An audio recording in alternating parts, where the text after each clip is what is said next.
السلام علیکم ناظرین، آپ کی خدمت میں حضور بخش بگٹی۔ آج ہمارے ساتھ ایک بار پھر عاشر عظیم صاحب موجود ہیں، آئے ان سے بات کرتے ہیں۔ سر السلام علیکم۔ صاحب السلام علیکم، آپ خیریت سے؟ Thank you sir. سر آپ سے میرا پہلا کوشچن یہی ہے کہ سر آپ کو کیا لگتا ہے بلوچستان میں دہشت گردی کی مین وجوہات کیا ہیں؟ کیا اس کے پیچھے بیرونی سازشیں ہیں یا پھر اندرونی کمزوریاں بھی ہیں؟ بھٹی صاحب، بیلنسڈ بات کریں تو دونوں ہیں۔ ہمارے اپنے اندر تو یقیناً کمزوریاں ہیں، اور دیکھیں کہ Pakistan obviously is not the most well managed یا ویل گورنڈ ملک نہیں ہے، تو ہماری اپنی کمزوریاں تو ہیں، اور پھر جب آپ کی اپنی اندرونی کمزوریاں ہوتی ہیں تو پھر باہر سے ایکسپلوٹیشن بھی ہوتی ہے، اور پھر ہمارا خطہ جس میں ہم رہ رہے ہیں، دیکھیں اس بات کو تو کوئی ڈینائی نہیں کر سکتا کہ امریکہ اور چائنا اس وقت ایک طرح سے صورتحال جنگ میں، ٹھیک ہے جی۔ آپ ٹرمپ صاحب کے ٹیرف دیکھ لیں، وہ اوپنلی بات کرتے ہیں کہ جی ہماری اکانومی جیسے جیسے چائنا ترقی کر رہا ہے، اس پہ جو جو اسٹیبلشڈ ورلڈ آرڈر ہے ابھی تک وہ خوش نہیں ہے، تو اس پورے خطے کو وہ ڈیسٹیبلائز بھی رکھنا چاہتے ہیں، اور یہ سی پیک کسی کو پسند نہیں ہے۔ آپ دیکھیں ہواوے کمپنی، جو کمپنی ان سے کمپیٹ کرتی ہے، جہاں چائنا کا میجر انیشیٹو ہے، اور یہ ہمیں ماننا پڑے گا کہ جی بلوچستان میں چائنا کا میجر انیشیٹو ہے، تو اس کو انٹرنیشنلی بھی لوگ خراب کرنا چاہتے ہیں، اور اس کا بہترین طریقہ ہوتا ہے کہ خطے میں ڈسٹربنس کی جائے۔ سو لہٰذا بیرونی ہاتھ، اگر ہم بچپن سے سنتے آئے ہیں کہ جی بیرونی ہاتھ ہے، لیکن Yes. ہم یہ تو ماننا بھی پڑے گا کہ بیرونی ہاتھ ہے، لیکن اتنا ظاہر ہے ہمیں ون سائیڈڈ بھی نہیں ہونا پڑے گا۔ سی پیک اور چائنا کے انٹرسٹ تو اب جا کے پچھلے 10 15 20 سال میں ڈیولپ ہو، لیکن بلوچستان کا ایشو اور بلوچستان میں ڈسٹربنس تو اس سے پہلے کی ہے۔ سو پورا تو ہم یہ بھی نہیں کہہ سکتے کہ جی بیرونی ہاتھ ہے، ہمارے اپنے انٹرنل بہت سارے ایشوز ہیں، جیسے میں نے پہلے گزارش کی کہ کوئی بہت ویل مینجڈ کنٹری نہیں ہے پاکستان۔ سندھ میں بھی ظاہر ہے اتنے ہی برے حالات ہیں، اتنے ہی مطلب اندھیر نگری تو پنجاب میں بھی ہے، سندھ میں بھی ہے، کے پی کے میں بھی ہے، اور بلوچستان میں بھی۔ سو حکومت تو جو میں ہمیشہ کہتا ہوں کہ وہ ہر جگہ ایک جیسی بلوچستان میں، لیکن صرف ہم ہر چیز پہ حکومت پہ بھی نہیں ڈال سکتے۔ Yes, sir. اگر بیلنس بات کریں تو پھر ہر طرف ہے کہ ایک انٹرنیشنل اپنی جگہ سے ہے، وہ انٹرنیشنل صورتحال ہماری کمزوریوں کو ایکسپلائٹ کر رہی ہے، ہماری کمزوریوں میں حکومت کی بھی کمزوری ہے، اور سچ یہ ہے کہ بلوچوں کی بھی کمزوری ہے، ٹھیک ہے جی۔ اب حکومت کی تو میں نے آپ سے گزارش کی کہ جی نہ کاروبار ٹھیک ہے، اور ہوتا ہی ہے نا کہ جی جب پیسے نہیں ہوتے ہیں، روزگار نہیں ہوتی ہے، لوگ فارغ پھر رہے ہوتے ہیں، تو پھر لڑائی جھگڑے میں انٹرسٹ ہوتا ہے۔ جب جب جینا جو ہے وہ مشکل ہو جائے تو پھر لوگ مطلب بولتے ہیں یار میں مر بھی جاؤں تو کیا فرق پڑتا، تو حالات بگڑتے جاتے بہرحال سو بلوچ کا بھی اس میں پھر پرابلم ہے، کیونکہ ڈے زیرو سے اگر آپ دیکھیں جب سے پاکستان بن رہا ہے، there is a part in the Baloch people جو کہتے ہیں کہ جو پاکستان کو نہیں مانتے، کہتے ہیں جی ہم ایک انڈیپینڈنٹ ہیں اور ہمارا پاکستان سے کوئی تعلق نہیں۔ اب جب آپ کسی بھی اسٹیٹ کو، اور یہ صرف پاکستان نہیں ہے، آپ انڈیا میں آج آپ چلے جائیں کہ اگر آپ کے جو سکھ بھائی ہیں وہ کہتے ہیں جی ہم الگ وہ بنائیں گے، کیا اس کو بولتے ہیں، اپنا خالستان بنائیں گے، تو وہ انڈیا امریکہ میں گھس کے، کینیڈا میں گھس کے بھی ان لوگوں کو مار رہا ہے۔ مطلب یہ آپ کے اور میرے سامنے ایک بات ہے۔ سو اسٹیٹ جو ہے دنیا میں کوئی بھی، وہ علیحدگی کی تحریکوں کو پسند نہیں کرتی، اور ظاہر ہے وہ اسٹیٹ پھر وائلنس ایکسرسائز کرتی ہے، and of course there is a school of thought جو کہتا ہے کہ جی وائلنس جو ہے وہ تو مناپلی ہے اسٹیٹ کی۔ سو بہت مسائل ہیں، سو ہر ایک نے اس میں اپنا اپنا حصہ ڈالا ہوا ہے، سو مسائل انٹرنیشنل بھی ہیں، ہمارے ڈومیسٹک بھی ہیں، بلوچوں کی طرف سے بھی ہیں، حکومت کی طرف سے بھی ہیں، اور اس میں میرا خیال ہے کہ سب سے بڑا اگر اس مسئلے کو حل ہونا ہے فائنلی، تو اکنامک حل ہونا ہے۔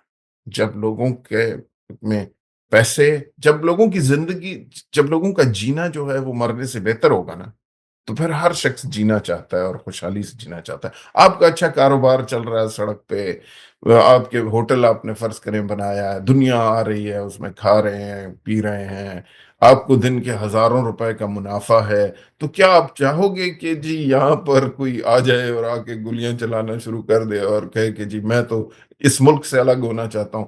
ظاہر ہے آپ نہیں چاہو گے، آپ بولو گے یار دفع ہو جا، کیا کر رہا ہے؟ تو لیکن جب کچھ نہیں ہوگا، آپ بھی لنگ و لاش ہو گئے، سڑک پہ بیٹھے ہو گئے، وہ بھی بیچارہ اسی طرح ہوگا، حکومت کا جو ملازم ہے وہ بھی لوگوں سے پیسے جمع کر بٹور رہا ہوگا، کسی کو مار رہا ہوگا، کسی کو کچھ کر رہا ہوگا، تو پھر ہر طرف بدامنی بھی ہوگی اور یہ مسائل جو ہیں یہ ہوں گے۔ سر ابھی دیکھیں نا سی پیک اور دیگر جو میگا پروجیکٹس ہیں اس کا فائدہ ایک عام بلوچ کو کب ملے گا؟ So yeah, that is a very good question and میں جب سے بلوچستان اس دور سے میری ہمیشہ سے یہ ماننا تھا کہ یار آپ جہاں کی ریسورس ہے ان لوگوں کو یقیناً بیچ میں انوالو کریں، کیونکہ جب تک کسی کا سٹیک نہیں ہوگا سسٹم میں، وہ آپ کو کیوں ڈیولپ ہونے دے؟ میرا ہمیشہ سے ماننا ہے اور یہ بالکل سچ ہے، اس اسٹیٹ کو پسند آتی ہے نہیں آتی، دیکھیں اگر میرا بچہ بھوکا ہے تو میں آپ کے بچے کو کیوں کھانے دوں؟ اس میں کوئی دو رائے نہیں، ٹھیک ہے؟ سو عام بلوچ کو یقیناً اگر اقبال کا شعر ہے یار، مطلب بہت پرانا ہو کہ کیا کہتے ہیں کہ جس کھیت سے میسر نہ ہو دہقان کو روٹی یا روزی، اس کھیت کے ہر خوش آئے گندم کو جلا دو، مطلب یہ تو علامہ اقبال کہہ چکے۔ تو اگر عام عوام کو، لوکل لوگوں کو جن کا وہ لینڈ ہے، جن کا وہ علاقہ ہے، اگر ان کو اس سسٹم سے کوئی فائدہ نہیں ہے اور آپ نے چپراسی بھی لا کے لاہور سے، جیلم سے، کہیں اور سے رکھا ہوا ہے، تو یہ نہیں ہو سکتا۔ اچھا، اب اس میں تھوڑا سا لوگوں کا بھی ایشو ہے۔ اگر آپ نے لوگوں کو امپلائمنٹ دینی ہے، ایک تو لینڈ کا ایشو ہے نا کہ جی چلیں یہ لینڈ یوز ہو رہا ہے تو اس کا لوگوں کو اس کا ریٹرن ملنا چاہیے۔ تو یقیناً اگر آپ نے زمین استعمال کر رہے ہیں تو اس کی جو ایکچوئل قیمت ہے وہ لوکل لوگوں کو ملنی چاہیے۔ آپ اس کو دیں نا، ایگزیکٹلی آپ پونی پونی یا زبردستی قبضے نہیں کر سکتے۔ یا آپ نے گوادر پروجیکٹ بنایا اور ساری زمینیں ایک دوسرے پہ پلاٹ بنا کے قبضہ کرنی شروع کر دی اور اس میں آپ نے یہ صرف پیسے کمانے کا طریقہ شروع کر دیا، اور جو لوکل جس بیچارے کی زمین تھی اس سے آپ نے 8 ایکڑ زمین لے لی اور اس کے بعد آپ 5,000 پر اسکوائر فٹ بیچنا شروع ہو گئے آپس میں، تو ظاہر ہے یہ غلط ہے اس کو، اور اس میں آپ کے خلاف مسائل بڑھیں گے اور بڑھنے چاہیے، ٹھیک ہے نا جی؟ تو آپ نے ایک آکیوپیشن فورس والا کام شروع کر دی، سر اینڈ آکیوپیشن فورس آپ اپنے ملک میں آکیوپیشن فورس نہیں بن سکتے، آپ کو انصاف کرنا پڑے گا، جس کا حق ہے اس کو دے۔ اچھا، جو میں کہتا ہوں کہ تھوڑا سا پھر دوسری طرف سے بھی پرابلم ہوگا، تو لینڈ کی تو ہم نے بات کی، لیکن جب ہم بات کریں گے نوکریوں کی، جو میں نے کہا نا کہ اگر آپ چپراسی بھی لے کے آئے ہیں تو وہ آپ کہیں اور سے لے کے آئے ہیں کیونکہ وہ آپ کا رشتہ دار تھا اور آپ نے سوچا یار اس پروجیکٹ میں تو تنخواہیں بڑی اچھی ہیں، تو اگر 35-40 ہزار چپراسی کی تنخواہ ہے اس دور میں، تو چلو یہ میں اپنے بھانجے بھتیجے کو دے دوں، تو یہ بھی غلط ہے۔ لیکن میں کیوں بار بار چپراسی کی بات کر، بات یہ ہے کہ جب ایک پروجیکٹ بڑا شروع ہوگا تو اس میں ہر لیول کی نوکریاں کھلیں گی، اس میں انجینئرز بھی چاہیے ہوں گے، اس میں ڈاکٹرز چاہیے ہوں گے، اس میں اکاؤنٹینٹس اور ہر قسم کی اسپیشلٹی چاہیے ہوگی نا، بزنس ایڈمنسٹریشن کے لوگ چاہیے، ہر طرح کے لوگ چاہیے ہوں گے۔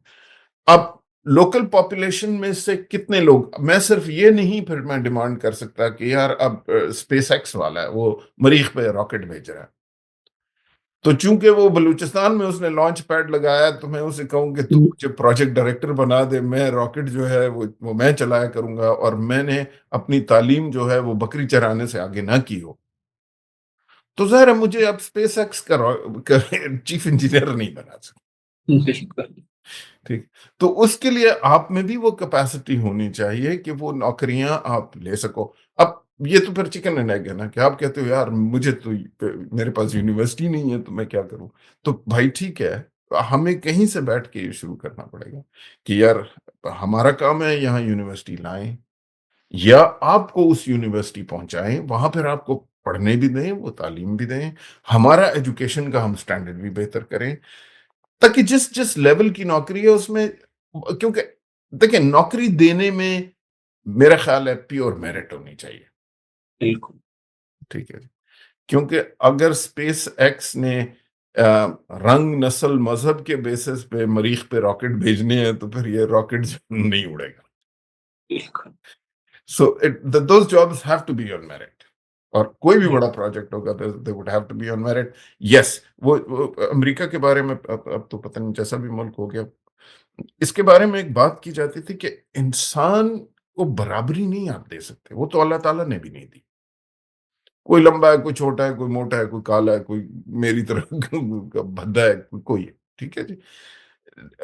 ایکوالٹی آف اپرچونٹی حکومت کا کام ہے دینا، کہ سب کو برابر کی اپرچونٹی ہو.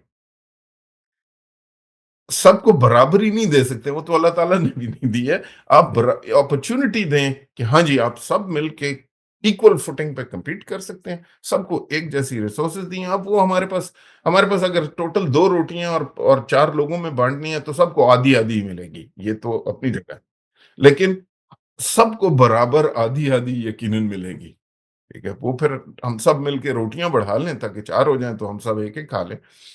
تو ایکوالٹی آف اپرچونٹی ہو سکتی ہے، ایکوالٹی نہیں ہو سکتی. سر سر بلوچستان میں جو علیحدگی پسند تنظیمیں جیسے BLA BRA BLF، سر ان کے بارے میں آپ کا کیا رائے ہے؟ کیا ان کو مقامی حمایت بھی مل رہی ہے یا صرف یہ بیرونی امداد پہ چل رہی ہے؟ دیکھیں لوکل ہمدردی تو فور شور ہے اور ہوگی.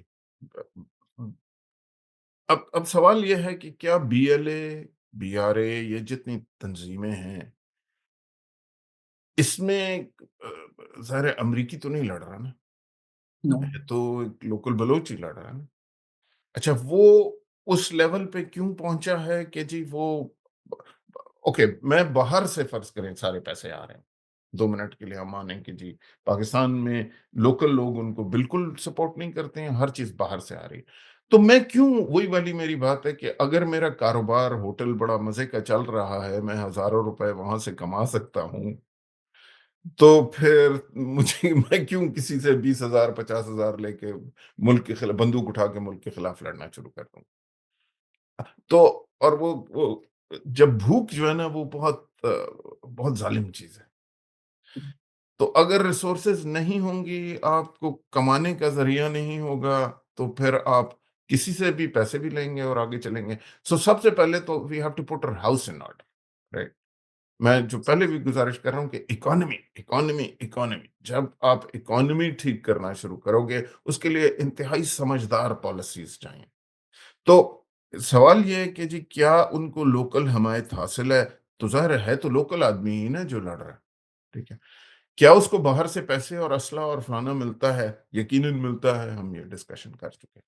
کیا عام عوام جو ہے بلوچستان کی وہ ان تنظیموں کو سپورٹ کرتی ہے؟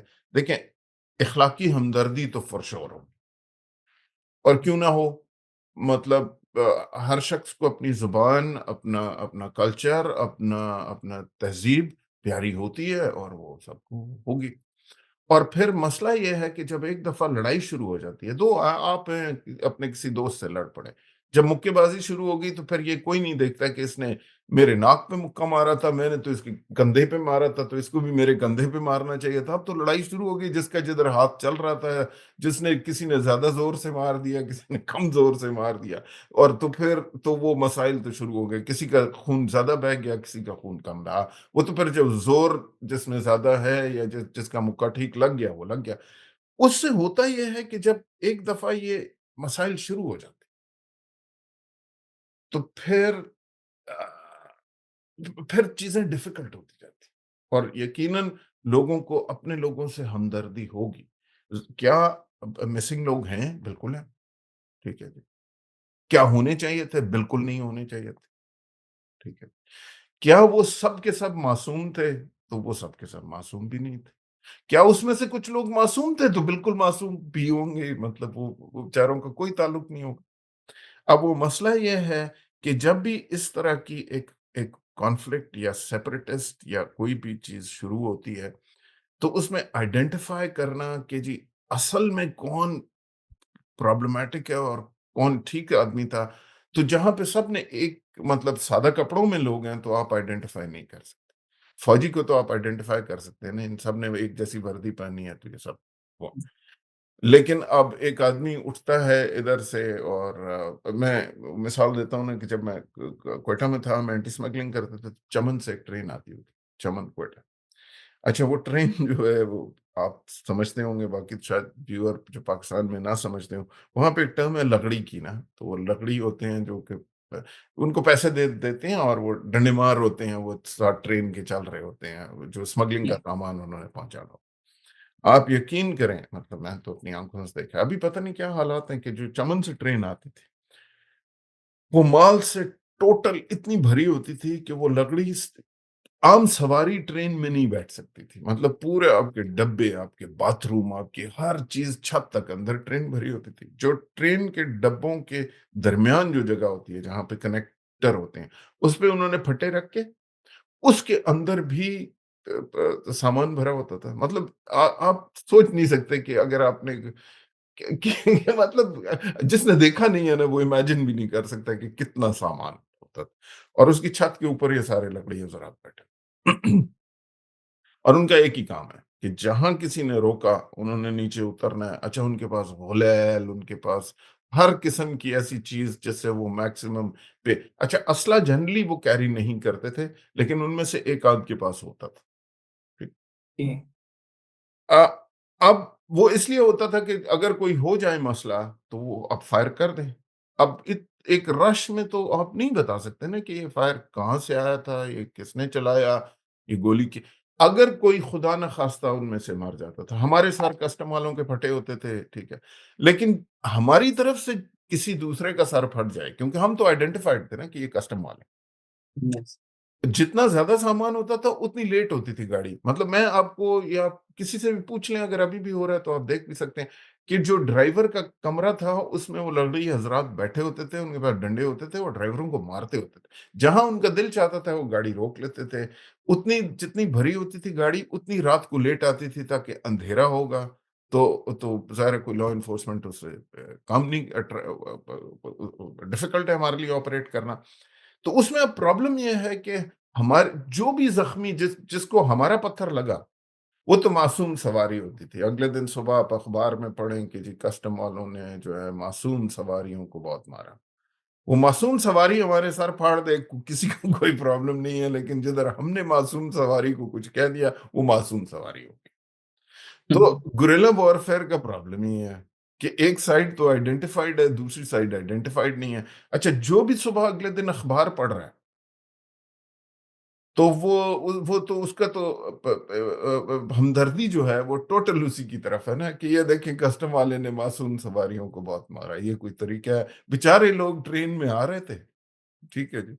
اب جو بیٹھا لاہور میں یہ پڑھ رہا ہے، جو بیٹھا جس نے کبھی نہیں دیکھی ہے کہ یار اصل میں ادھر کیا ہو رہا ہے، تو وہ تو یہی کہہ رہا ہے کہ یہ بڑی زیادتی ہے، بڑا ظلم ہے، دیکھیں لوگ بیچارے ٹرینوں میں آ رہے ہوتے ہیں اور یہ کسٹم والے حرام خور ہیں، ان کو پکڑ لیتے ہیں، ان کو ڈنڈے مارتے ہیں، دیکھیں ان کا سر پھاڑ دیا اور یہ کیا، یہ صرف اپنے پیسے کمائے۔ سو وہی میری گزارش ہے کہ جب بھی اس طرح کے کانفلکٹس ہوتے ہیں تو لوکل لوگوں کی ہمدردیاں بھی ہوں گی اور جینوئنلی وہ ہمدردیاں سمجھ رہے ہوں گے میں بڑا اچھا کام کر رہا ہوں، واقعی بڑی ذاتی ہے۔ سر آخر میں ایک کویشچن کرنا چاہوں گا کہ اب آپ کیونکہ خود بلوچستان میں رہ چکے ہیں، آپ نے وقت گزارے، آپ نے بلوچ کو کیسا پایا ہے سر؟ تو دیکھیں میرے خیال میں تو I just love Balochistan and its culture and its people, اور میرا یہ ماننا ہے کہ I owe my existence to Balochistan. میں ایک ریلیجس مائنورٹی ہوں، میں کرسچن اور پنجابی تھا۔ اب آپ سوچیں کہ میں سمجھتا ہوں کہ اگر میں پنجاب میں پیدا ہوا ہوتا اور پنجاب میں اسکولنگ کی بھی ہوتی تو میری اسیپٹنس نہیں ہونی تھی اس لیول کی جس لیول کی بلوچستان میں تھی۔ اگر آپ ریلیجس مائنورٹی ہیں، آپ کچھ بھی ہیں، بلوچستان کی سوسائٹی باقی پورے ملک سے فرق ہے۔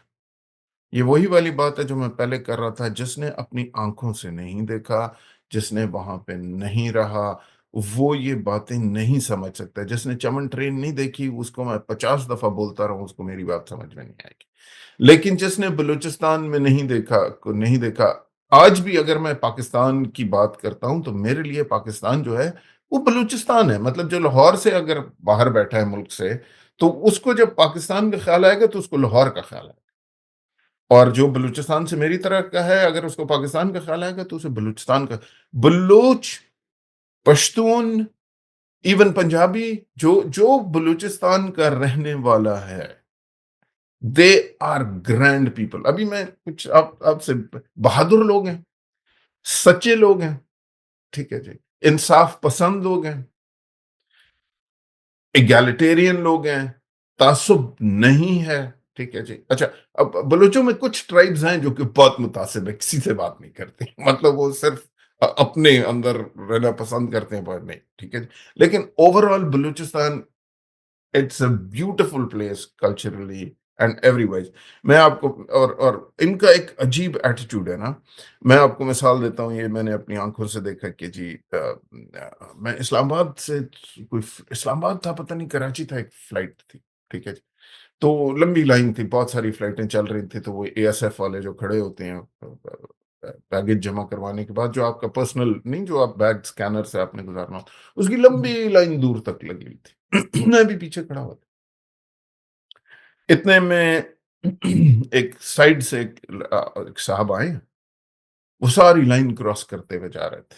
تھوڑی سی اچھی عمر کے تھے، مطلب بہت بوڑھے بھی نہیں تھے، لیکن ایسے ہوں گے کہ 50-55 سال. اور کپڑے شپڑے جس طرح پہنے ہوئے تھے کوئی فوجی افسر. مطلب میں سمجھ گیا. اس کے ساتھ ایک ینگسٹر تھا، اور وہ مجھے لگتا ہے کوئی کپتان شپتان ٹائپ کا تھا، کوئی اے ڈی سی تھا اس کا. اس نے وہ بیگ سا پکڑا ہوا تھا. ہم پورے لائن میں ادھر تک کھڑے ہیں، آگے ایس ایف والے کھڑے ہیں، اور ہر ایک اپنا اپنا بیگ اٹھا کے اسکینر پہ رکھ رہے اور جا رہے ہیں. یہ سب لائن کی سائڈ سے آئے ہیں اور سیدھا گئے ہیں. اور انہوں نے جو آگے، جو سب سے آگے ایک بندہ کھڑا تھا، ابھی ظاہر ہے سب کو ہمیں غصہ آ رہا ہے کہ یار یہ کوئی طریقہ ہے، مطلب ایک ملک ہے، لائن ہے، آپ بھی لائن میں کھڑے ہو جائیں، مہربانی کریں. لیکن ظاہر ہے جو ہمارے یہاں ایٹیٹیوڈ، وہ گئے ہیں. اور میں ادھر سے نوٹ کر رہا ہوں، وہ جس آدمی کا بیگ یوں کر کے پڑا ہوتا، ایک شلوار قمیض میں ایک آدمی تھا، سادہ سا تھا، اس کا بیگ یوں اسکینر پہ پڑا ہوا تھا. تو یہ جو جوان لڑکا ہے جو کہ صاحب کے ساتھ تھا، اس نے کیا کیا، اس کا بیگ اٹھا کے نیچے رکھا اور اس بڑے صاحب کا بیگ جو ہے اسکینر پہ رکھ دیا. اچھا، اس آدمی نے ایسے دیکھا ہے، اس نے وہ بیگ اٹھایا، اس کا نیچے رکھا اور اپنا بیگ اس نے دوبارہ اوپر رکھ دیا. ٹھیک ہے. اچھا، وہ اب بہت دور تھے ہم سے، نظر تو آ رہا تھا، لیکن جو ایگزیکٹ باتیں ہو رہی تھیں ہم نہیں سن پا رہے تھے. تو وہ جو آدمی تھا، جو جوان لڑکا تھا، اس نے دوبارہ اس کا بیگ ہٹایا اور غصے سے اپنا بیگ اوپر رکھا، اور پتہ نہیں ان کی آپس میں کوئی بات ہونی شروع ہو گیا. اس نے پھر اس کا بیگ نیچے رکھا، پھر اپنا بیگ اوپر. اور تھوڑی دیر میں انگریزی میں، وہ نہیں جیسے وہ فوجی ٹائپ انگریزی میں اس کو ڈانٹنا اس نے شروع کیا، یو بلڈی فلانا، یہ وہ. اور وہ جو شلوار قمیض والا ہے، اس نے پھر زبردست انگریزی میں اس کو بھی ڈانٹنا شروع کیا. اور اتنے میں ایس ایف آ گئی ہے، لڑائی ہو گئی ہے، فلانا ہو گیا. ایس ایف والے ان دونوں صاحبان کو ایک دوسری طرف لے گئے کہ سر آپ ادھر سے چلیں، ادھر سے چلیں اس کو. لیکن اس آدمی نے اپنی جگہ نہیں چھوڑی. اس نے اپنا بیگ کہ جی میں لائن میں کھڑا ہوں، اصول یہی ہے، میرا بیگ یہاں ہوگا، تم جاؤ بھاڑ میں، جو تم نے کرنا ہے کر لو. ٹھیک ہے جی، ہو گئی. ہم چل پڑے. ساری لائن کراس ہو گئی. جب ہم اندر پہنچے ہیں اور وہ ٹرانزٹ لاؤنج میں بیٹھے ہیں، تو میں اس آدمی کو ڈھونڈ رہا تھا کہ کدھر ہے. تو میں گیا سیدھا اس کے پاس. میں نے کہا آپ بلوچستان سے؟ اس نے مجھے حیرت سے دیکھا. کہتا ہے جی میں بلوچستان سے ہوں. گڈ. تو کہتا ہے آپ کو کیسے پتا چلا؟ میں نے کہا آپ کی حرکتوں سے مجھے پتا چلا. میں آپ کو بتاؤں، پاکستان میں واحد بلوچستان کے لوگ ایسے ہیں جو اپنی حرکتوں سے پہچانے جاتے ہیں. لوگوں کو یہ برے لگتا ہوگا کہ جی یہ غلط کر رہا ہے، لیکن جتنے اصول کے پابند، اوور آل بہترین لوگ، جو اینڈ اس پہ باقاعدہ ریسرچ ہے. یہ میں ایسی باتیں نہیں کر رہا ہوں. لوگ سمجھ رہے ہوں گے کہ میں جذباتی ہو کے بات کر رہا ہوں. جس طرح کا پوری ایک ہسٹریز ہے نا، کہ لوگ کس خطے کے لوگ کس طرح کے ہیں اور وہ کیوں ہیں. تو اگر آپ چاہیں گے تو اس پہ باقاعدہ انٹرنیشنلی یونیورسٹیز میں سٹڈیز ہوئی ہوئی ہیں کہ پاکستان میں جو ڈسٹنکٹلی لوگ آباد ہیں، کس خطے کے لوگ، کس نیچر کے لوگ ہیں.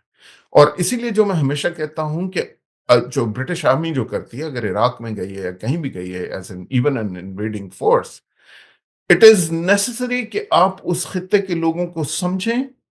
That is how you will win their hearts and minds, because in the end every battle will be won when you win people's hearts and mind. آپ سمجھیں یہ کس قسم کے لوگ ہیں. اگر آپ دھونس سے صرف ان لوگوں کو چلانا چاہیں گے،